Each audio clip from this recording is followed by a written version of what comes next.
I was in my comfort zone.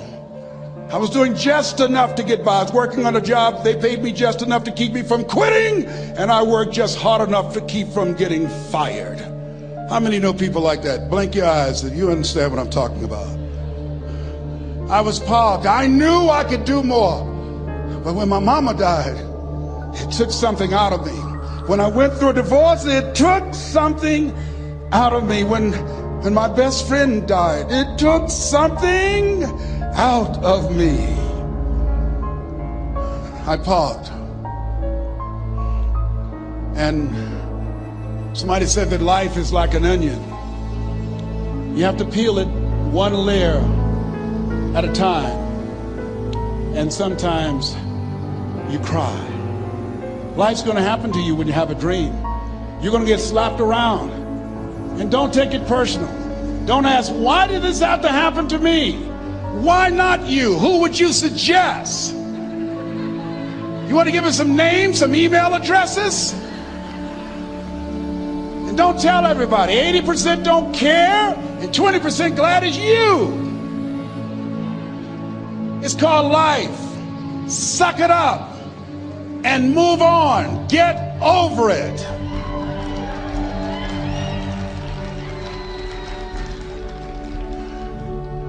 It happens to everybody. Here's the other thing: is you look at your goals and look at your dreams. When you're going through some stuff, repeat out to me, please. When things go wrong, don't go with them. Yes, write that down. When things go wrong, don't go with them. When you're working on a business deal, you're counting on some money. Someone said you will get the loan and it falls through.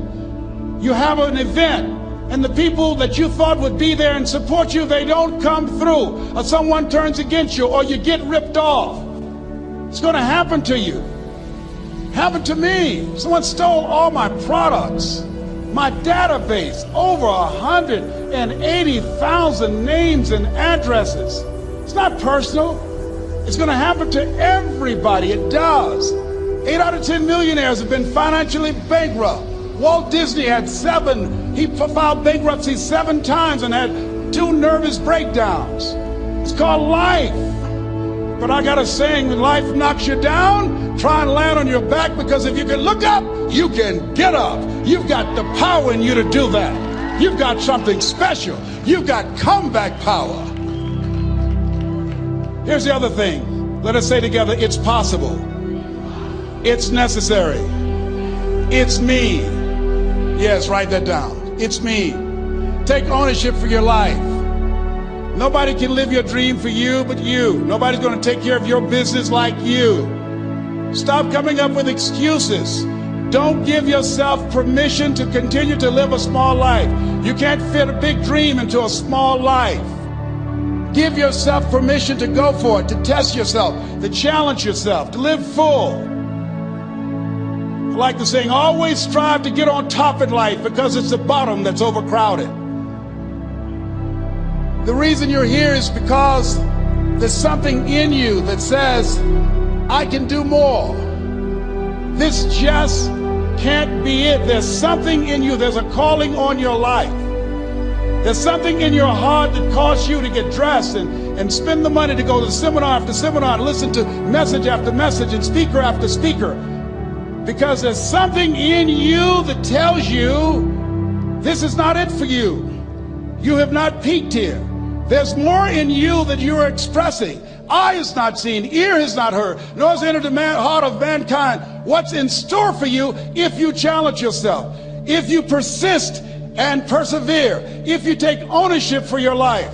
George Bernard Shaw said the people that make it in this life, they look around for the circumstances that they want, and if they can't find them, they create them. Create what you want. You have the power in you to do more than you can ever begin to imagine, to control your destiny, to make a difference in our children, to make a difference on the planet, to make an impact. Let us say together, it's me. And let us say together, it's hard. Say it like you know it. Say, it's hard. Ladies and gentlemen, it's hard. There are people who have seen their retirements taken away from them by the corporations that they work for.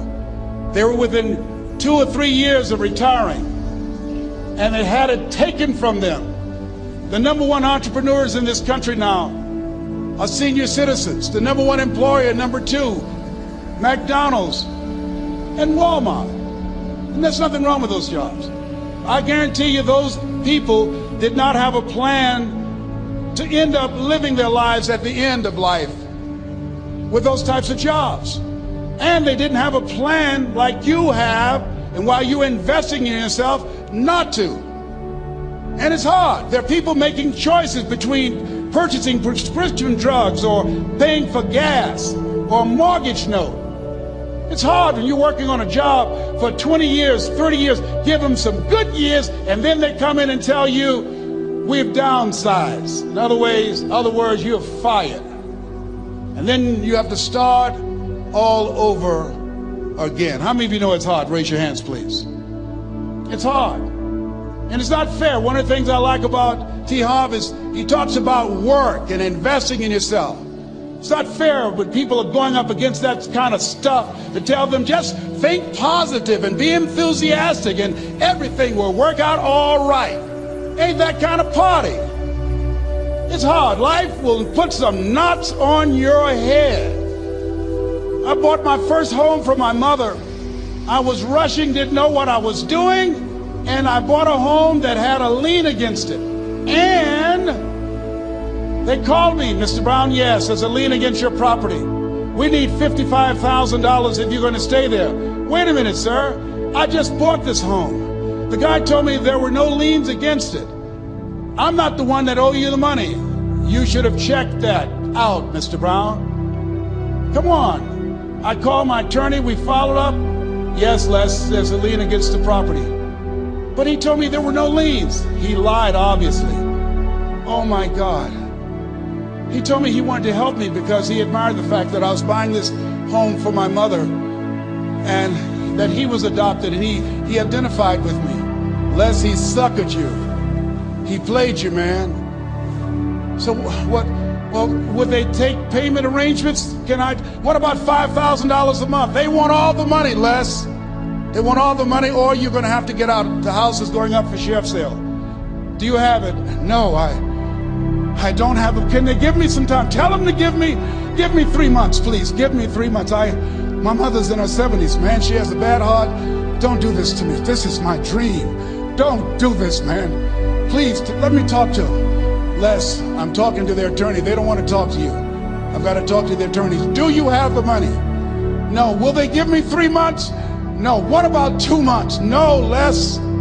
They want the money in 7 days. Oh my God. Let me call you back. I'm not sure. And I walked the floors thinking, God, how could this happen to me? I got to figure this out, I got to figure this out. It seemed like the days are just ticking off, ticking off. Thursday, I had to call them and let them know. They called me, Les, do you have the money? No, I don't. Friday, you have to leave. The sheriff will be there. You're going to have to leave, Les. They're going to take my house. What about my down payment? You lost it, Les. You lost it. Okay. I got to go. Yes. I prayed, Lord, please, if you show me that you're real, if you're really real, you think Paul worked for you, you haven't seen anything. Don't let me lose this house and watch what I'll do for you. I was trying to cut a deal. Have you ever tried to cut a deal? It's amazing how spiritual you get when you get in trouble. You know what I mean? When I was diagnosed with prostate cancer, I was going to bed with the Bible and the Holy Quran and Science of Mind and Joel Goldsmith, everything I could find. I was praying to Jesus, Yahweh, Melchizedek, everybody. I was calling on everybody. It's amazing. And here I was walking the floor 3 o'clock in the morning, and I had to go and wake my mother up. I got on my knees and I said, Mama, I said, I need you to wake up. She said, what's wrong, Leslie? I can hear you walking back and forth. I'm not asleep, son. I said, there's something I need to tell you. She said, your eyes are red. Why are your eyes red? Because I feel so stupid now. Why? we got to move tomorrow. Why, Leslie? There's a lien against the property and they want $55,000 and I don't have it. And we're going to be set out tomorrow. We have to go back to Liberty City. So she said, it's okay. I don't like this house anyhow. I said, why? She said, because of my arthritic knees, it hurts my knees when I go up the steps. I said, and why didn't you tell me? Because you were so happy. I just said it because you were happy. I'll live in a shack with you, boy. I love you.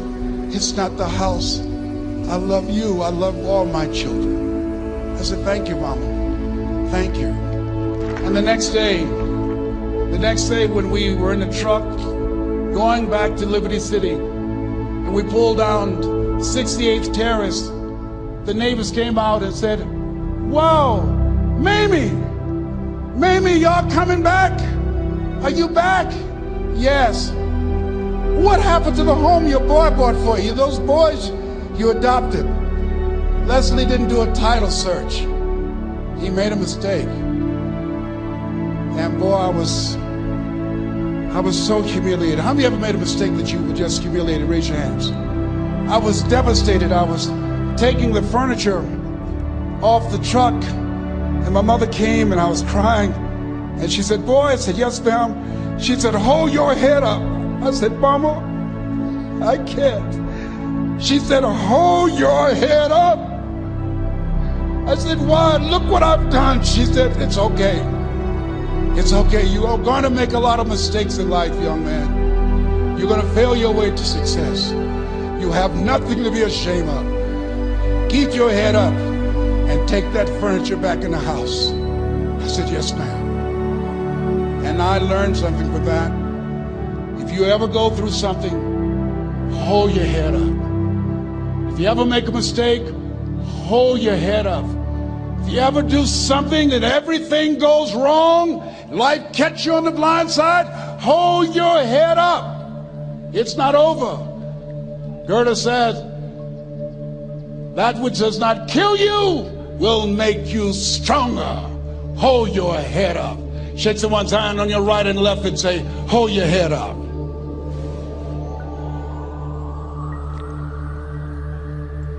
Here's something else, ladies and gentlemen.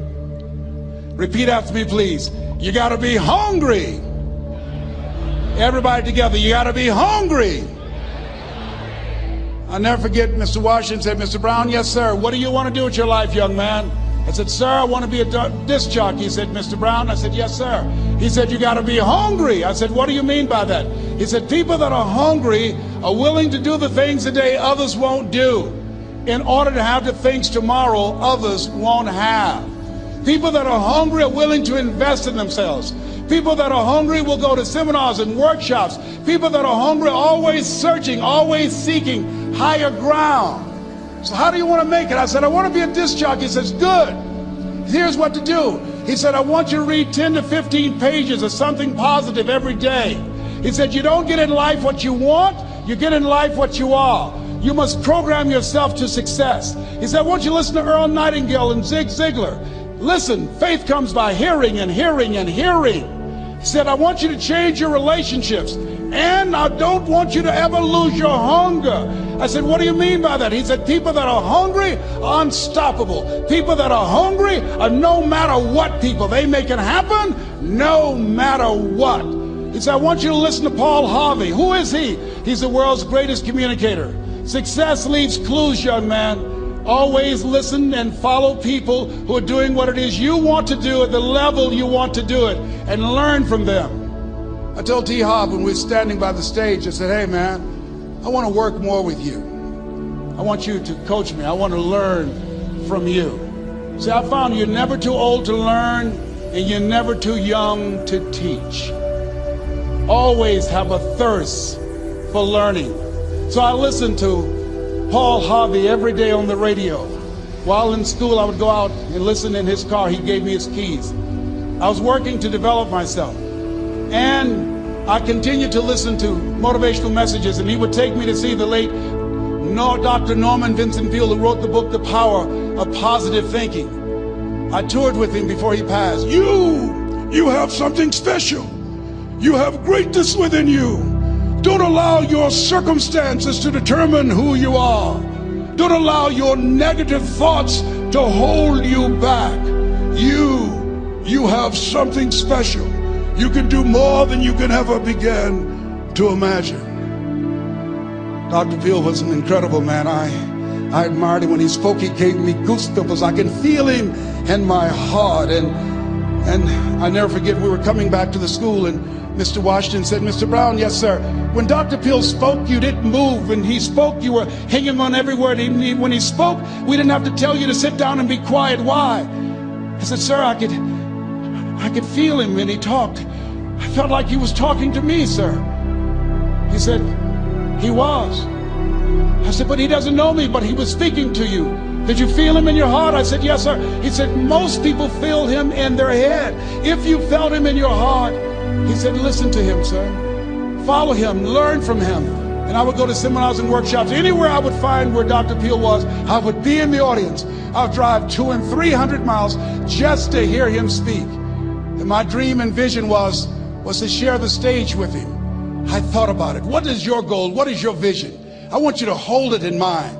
There's some power in that, because when I became involved in speaking, I never forget, I got a call from Og Mandino, who wrote the book, The Greatest Salesman in the World. He said, Les, I'm stuck in Philadelphia. I need to be in Kankakee. Dr. Norman Vincent Peale is appearing. I can't make it. I heard you're in Chicago. I said, yes, I am. Can you go and open for me? I said, yes, man. Oh, my God. Dr. Patel, I said, yes, I'd love to do it. And I went there and I came. I said, hi, I'm Les Brown. He said, you're not the band of renown? I said, no, I'm Mrs. Mamie Brown's baby boy. I'm here to speak. He said, come backstage. And his wife, Martha, was there. And she said, Papa, Les Brown is here, the speaker. And he said, Les Brown, shoot for the moon, because even if you miss, you'll land among the stars. I said, sir, that's my quote. I wrote you when I was in the 11th grade. I was a part of a special education class project. That's my quote. He said, I know. I end all my speeches with that quote. And Dr. Patel had a great sense of humor. The young man was backstage, and I had so many questions to ask him, and my mind froze up, and the young guy said, Dr. Patel, how old are you? And he was up in age. He said, Sonny, I'm 92.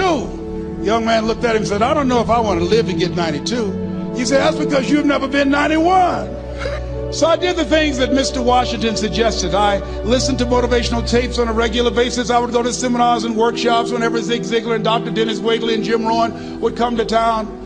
And I said, sir, what do you want me to do now? He said, Mr. Brown, I've given you everything that I can give you. He said, develop your mind, put your money where your mouth is, continue to learn how to be an effective communicator, because once you open your mouth, you tell the world who you are.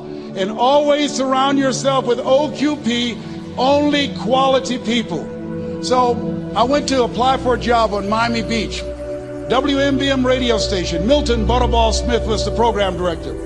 Hello, Mr. Butterball. How are you, sir? My name is Les Brown, sir. I'd like to be a disc jockey. He said, young man, you have any journalism in your background?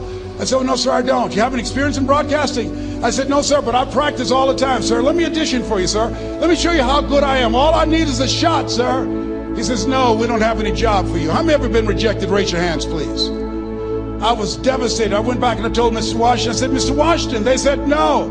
He said, don't take it personally. Most people are so negative, they have to say no 7 times before they say yes. He said, you got to be hungry. Know your vitamin. Go back again. I said, yes, sir.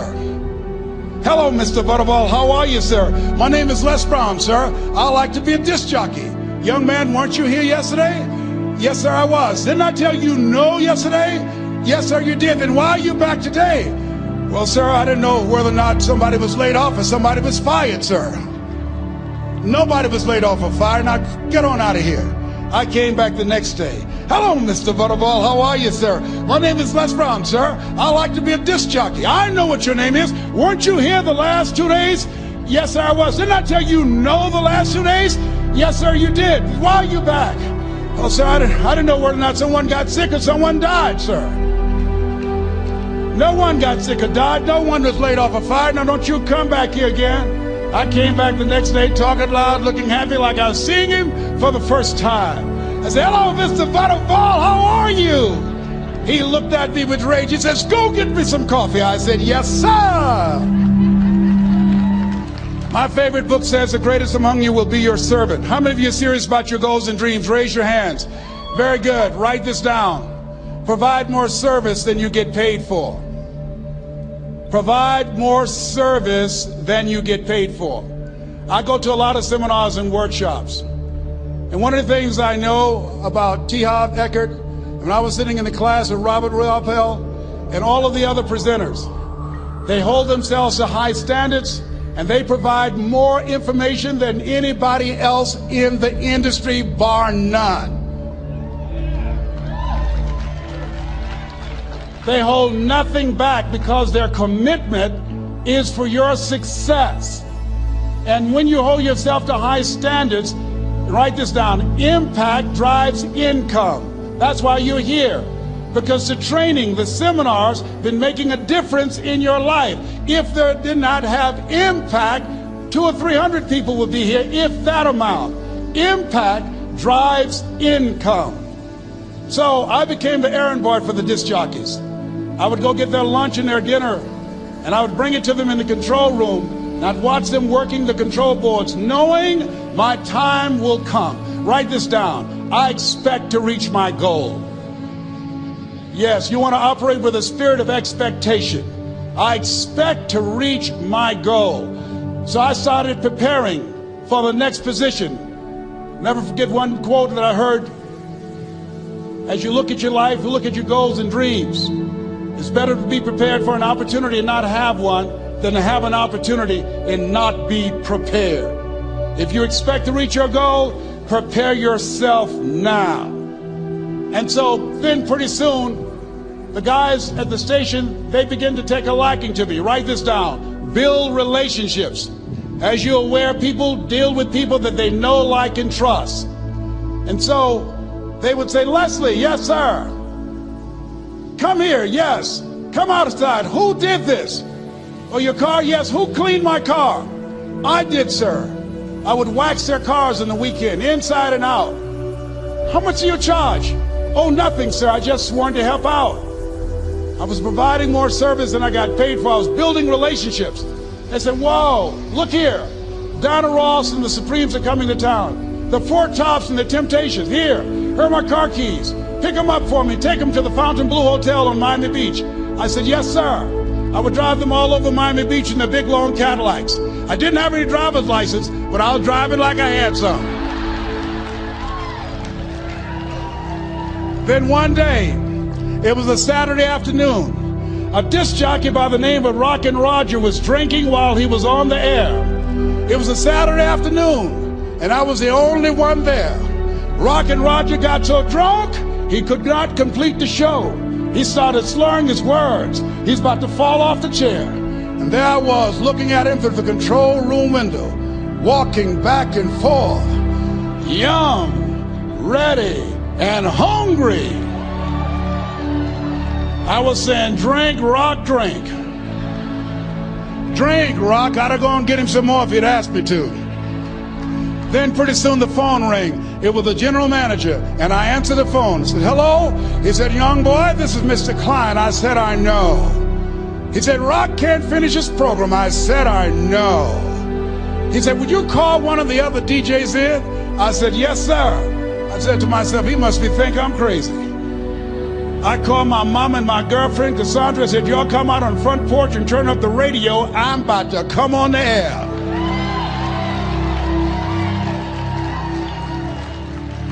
I waited for about 20 minutes, and I called him back. I said, Mr. Klein, I can't find nobody. He said, young boy, you know how to work the controls? I said, yes, sir. He said, go in there and segue the record, but don't say nothing here. I said, yes, sir. I couldn't wait to get old Rock out of the way.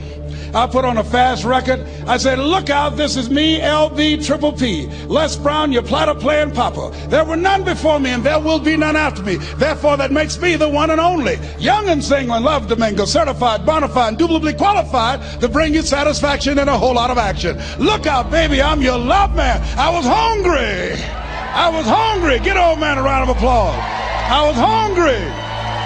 I was hungry. You got to be hungry. Shake someone's hand on your right and left all around you and say, you got to be hungry. You got to be hungry. To get those dreams out of your head and step into your greatness, you got to be hungry. To get those ideas, that talent, that gift out of your system, you got to be hungry. To get up off the canvas of life and understand what Willie Jolly meant, that a setback is a setup for a comeback. You got to be hungry. People that are hungry are willing to do the things today others won't do in order to have the things tomorrow others won't have. How many of you got value out of what you've heard thus far? Raise your hands, please. Very good. I'd like to leave this with you. I don't know what your goals are. I don't know what you want to do. Here's what I know about you. You have greatness within you. Here's what I know about you. I can help you to live full and to die empty. I can show you what I've learned. If anybody told me that I would be doing what I'm doing now, I leave here today, I go to New Orleans and speak there, then I'll be flown to Barcelona. If anybody told me, given my circumstances, born in an abandoned building on a poor section of Miami, Florida, called Liberty City, both my birth parents stood up and said, hello, son, I would not know either one. Being labeled educable mentally retarded, put back from the 5th grade to the 4th grade, failed again when I was in the 8th grade, no college training. Anybody told me the principles that I would teach you, that they would have the impact that it has had on my life. This Les Brown that you see, I did not know he existed. And I tell you that you have greatness within you. You have the ability to do more than you can ever begin to imagine. Come into the room with me, and I guarantee you your life will never be the same again. I like to leave this with you. I don't know what your goals are. Mine is to find a cure to autism. Mine is to find a cure to breast cancer and to prostate cancer. Mine is to work with our youth and to reduce the recidivism rate in our prisons and help young people learn how to become an asset to our society rather than a liability. Mine is to train speakers to become great communicators, to speak from their heart, not their heads, and teach them how to impact and create a new conversation so people can see the possibilities of life and overcome the possibility blindness that held me hostage for 14 years. I don't know what your goals are, but here's what I know about you, and I don't know you. You've got greatness within you. And I like to leave this with you, something my mother used to love to hear me say. Leslie, yes ma'am, mama. Say that thing for me, boy, that makes me feel good. I dedicate this to you, to the greatness in you, and to the dream that you showed up on the planet to produce. And it's simply this. If you want a thing bad enough to go out and fight for it, to work day and night for it, to give up your time, your peace, and your sleep for it. If all that you dream and scheme is about it, and life seems useless and worthless without it, and if you gladly sweat for it and fret for it and plan for it, and lose all your terror of the opposition for it, and if you simply go after that thing that you want with all of your capacity, strength and sagacity, faith, hope, and confidence, and stern pertinacity,